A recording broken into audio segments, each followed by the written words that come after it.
Good morning, good afternoon, good evening, wherever on this world you are. Dear friends, it's NanoWrimo Day 6. And today I'd like to talk about a topic that is very important, I think so, because many students of mine come up with it.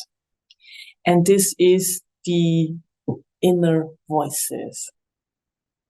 My students tell me that once in a while, within the writing process, at the beginning of a new chapter, when they are stuck in the process, those inner voices come up with, am I good enough to write a book? Do I know enough to write a book? Is my idea good? I think that no one on this world will read my book. What if my book is boring? What if people say it's boring? So maybe, I'm quite sure, you know those inner voices too.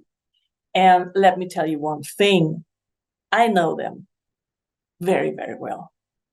So it's not as if after I've written and published 9, 10, 11 books, they disappear. They don't. It's getting better. Because you learn how to deal with your inner voices. And within the writing process and the publishing process and the presenting process, you get to know your inner voices quite well. You will get able to realize which one is showing up in which moment.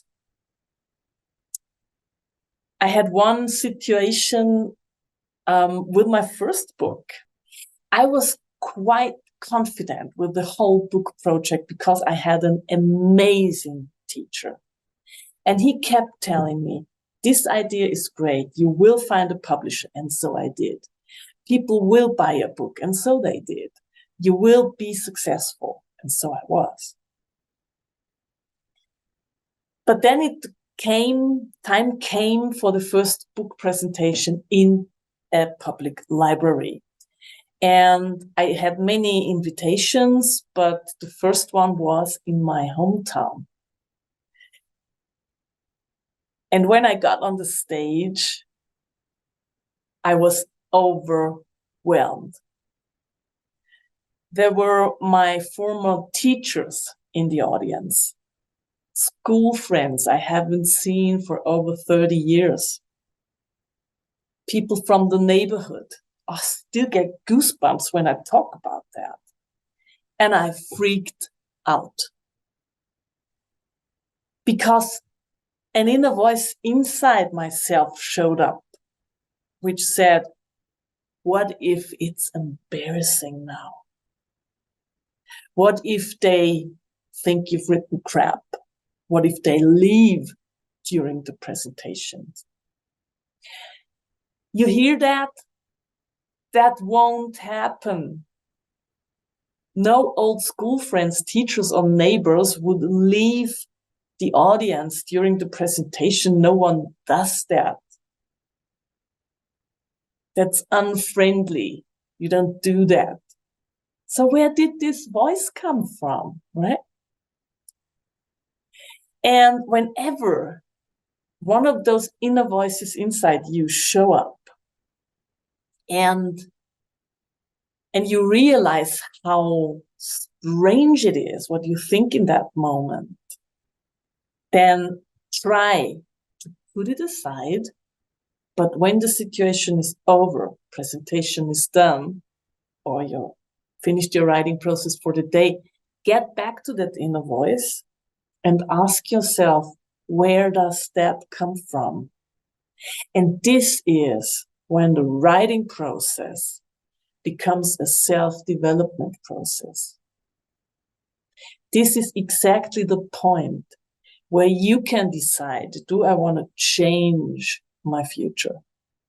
Because you cannot change the past, right?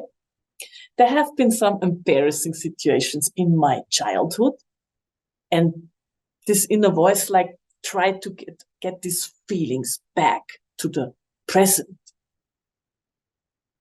I took a look at it. I realized that's not my presence, and this will not be my future. This is the past. I can forget about it.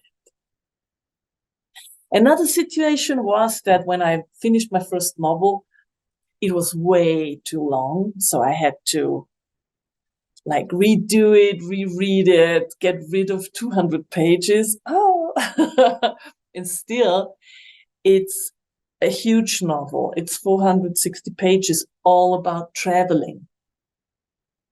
And the funny thing was that after the printing process, I had the book in my hands. Hardcover, looks gorgeous. I thought, what if it's boring? It's too late then, anyways, right? So what I tried was to find out, first of all, is it boring? And for some people, it was. There are people out there who do not travel, who are not confronted with traveling alone, traveling for months, living a van life with no home base. So if they don't know it, then maybe it's exciting for them to read about it, but maybe it's not. And then it's boring. Hey, who cares? And then one reader sent me a message a few weeks ago and said, I'm reading it the second time now because I'm so urgently waiting for a second part, but you didn't publish one yet. You see, these are the words you should keep in your heart. And all the other stuff, imagine, what if it's boring? Try to forget about that. Take a closer look, where does it come from? Then put it aside. Leave it. It's over. This is not the present. Dealing with inner voices is a process. Don't expect yourself to be done in a week. But give yourself the time to find out, where do these inner voices come from?